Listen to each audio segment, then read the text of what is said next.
Back when I was in elementary school, I was a mischievous troublemaker, infamous for my sloppy work.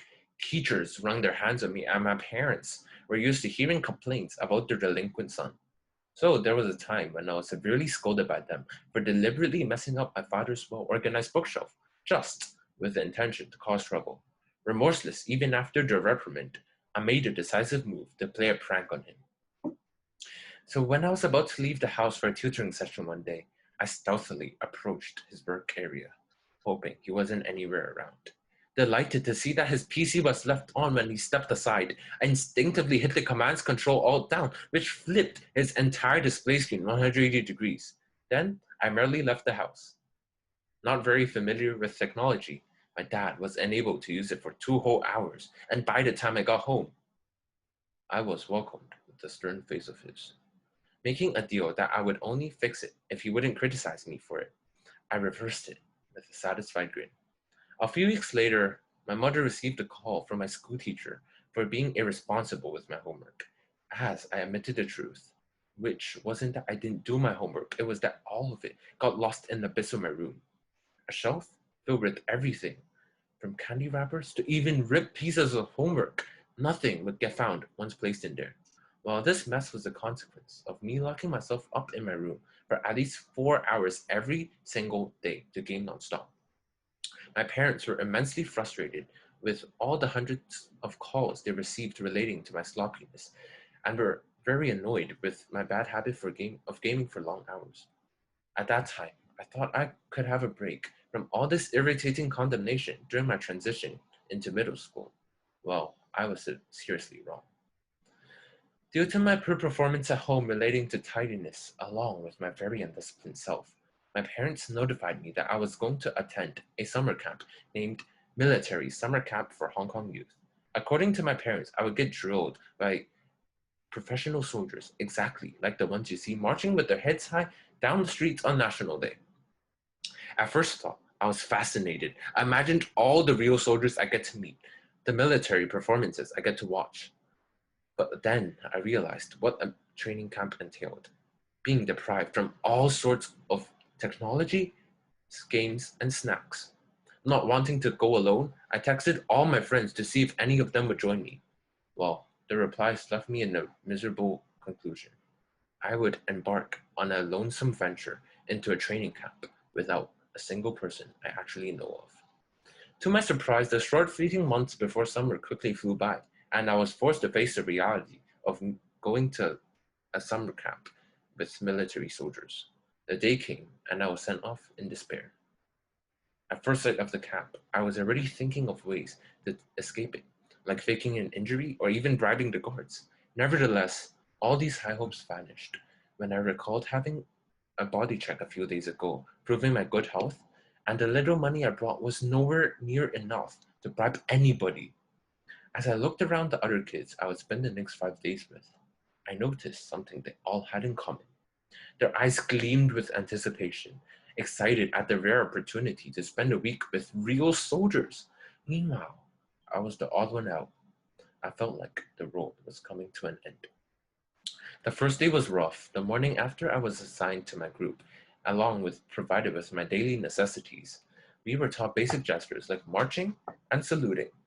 These were tolerable, but worst of all was the overwhelming number of dormitory rules we were told to follow. When the sun was in mid-sky that day, we were all ordered into a big open field wearing our thick, long-sleeved uniforms in the blistering heat. With no rest or mercy, we spent long, interminable hours rehearsing for the opening ceremony that would occur the very next day. I wasn't used to the strict, austere environment, and moreover, couldn't cope with the summer swelter without air conditioning. So by the time our monitors came to inspect our uniforms, even though I tried my very best to look orderly like everyone else, I wasn't up to the soldier's standards. Soon enough, I was called aside by him for accidentally leaving my laces untied. Though it was only the first day, I was punished by standing alone in the back, isolated from everyone else, and forced to suffer humiliation. While everyone else looked unified in their positions, I stood there, alone and awkward, with my face like a bright red tomato. And this was only the start of it. Remember how I said the first day was rough? The next day was no better. I was that stereotypical, annoyingly grumpy kid, despised by everything. I groaned about the hours we spent under the flaming sun.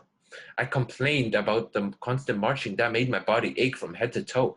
I even argued with the soldiers that wanted to make my hair as short as theirs. It was only the second day, but to me, it felt like the second year. When we moved to the air-conditioned lecture hall to attend a speech, it was the first time I let out a sigh of relief. I finally caught a break from all the rigorous training and decided to doze off, but my moment of relaxation only made matters worse. When we got back to our cabins for a surprise notebook check, mine was the only one without a single drop of ink in it, proof that I was sleeping instead of taking notes. For this laziness, the monitor said, the consequence would be much more severe. Ironically, everything was fine until bedtime. I carefully eluded the monitor by taking longer to work on hygiene. But somehow my monitor caught me carefully avoiding contact with him, so he invited me for a chat with him. At first, I thought it was a trap, that it was going to be a punishment that would make me remember for the rest of my life to never doze off in class again. Contrary to my prediction, it was a conversation that would substantially change the way I live.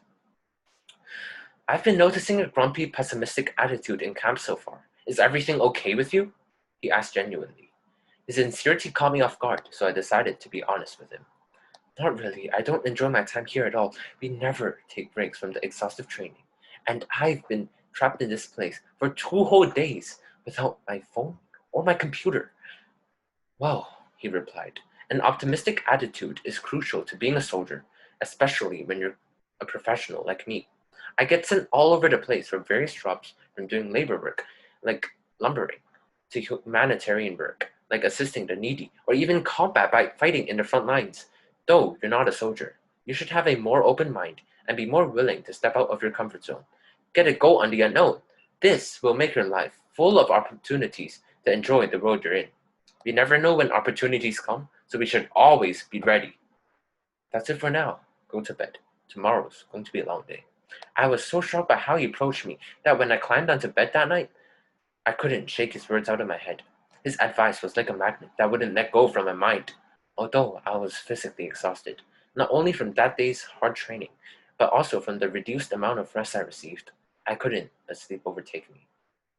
All I thought about was his advice to me, and I subsequently reflected on my behavior in life so far.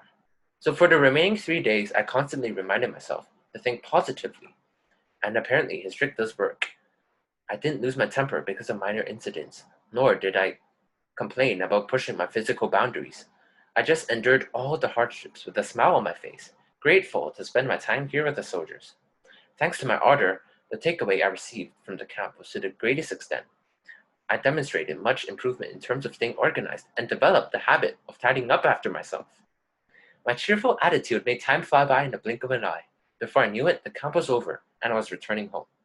On the train ride back, I looked back on my first 2 days of camp. I realized how fun it could have been if it weren't for my unwillingness to participate. At that time, my brain was so clouded with negative thoughts, it completely ruined my mood for the first 2 days. Yet, after the friendly reminder from my monitor, I treated the camp as if a lifetime opportunity instead, and the rest of the days turned out to be much more enjoyable. This was because I continuously looked on the bright side. Despite drastic changes in weather, undesirable haircuts, as well as even harsh training sessions, my situation didn't change. I couldn't control that anyways. Well, it was my attitude that did, and that made all the difference. But that sort of optimism was for the camp, I thought. And now the camp's over. I guess I can resume my former lifestyle and leave the camp where it belongs in my past memories. It only took a few days after I returned home for all the memories of the camp to be set aside and forgotten. Though I had put contemplation of the camp out of my mind, the lessons I learned there still stuck with me. Never before had my parents complimented me for my tidy room, as well as other newly developed habits for cleaning up after myself. This newfound initiative to take care of myself and my environment was something they had never seen in me. Besides that, they also noticed how disciplined I'd become. Rather than being easily distracted from my schoolwork like my old self, I finished all my work without being sidetracked or off task. I was no longer the person who frequently received deducted marks for missing or late work, but rather the one who always handed work in before the deadline. Before I changed my mindset and seized the opportunity to better myself at the camp, this was a seemingly impossible goal that I had strived to accomplish for years. To my amazement, all it took was 5 days of exploring outside my comfort zone. This allowed me to improve in countless areas, benefiting me as a student and as one who serves the community.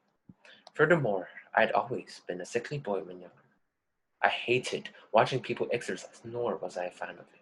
I loathed it simply because I was unfit and the one that stands out among a crowd. Before the camp, I would always reject my dad's repetitive invitation to go running with him. Despite the appealing effects he used to persuade me, I would always lock him out of my room just so that I can game and eat snacks without being bothered. After the camp, however, I took up the initiative, and instead of having him invite me, I decided to go join his run, determined to get in shape. Regardless of what others thought about me, I started taking weekly runs, and turned out that I completely fell in love with it. This was not only because it cleared my mind to a state of peace from the bustling city of Hong Kong, but I also had potential talent in this. Watching my strength and times go in two opposite directions, one up and one down, in only a short matter of time, made me take a further step to run competitively. To this day, I continue to train regularly, as it is a talent I only discovered from taking one bold step out of my comfort zone. Therefore, I urge every one of you not to be hesitant in trying out the unknown. Keep an eager heart when challenging your vulnerability. Take up the courage to explore things you had never dreamed of, or may even reinforce your deepest insecurities. Rethink the limits you felt comfortable establishing. Never approach them with a skeptical heart, but rather enthusiastically expose yourself to the hidden waters waiting for you to uncover. All will be tough, I guarantee you, like what I came across. Others may be forceful, challenging your bravery. However, all of them are encased around a worthwhile reward waiting to be delivered. Take my personal encounter with military camp and running as an example. Believe me, you won't regret unleashing yourself to reach your fullest potential yet. Thank you.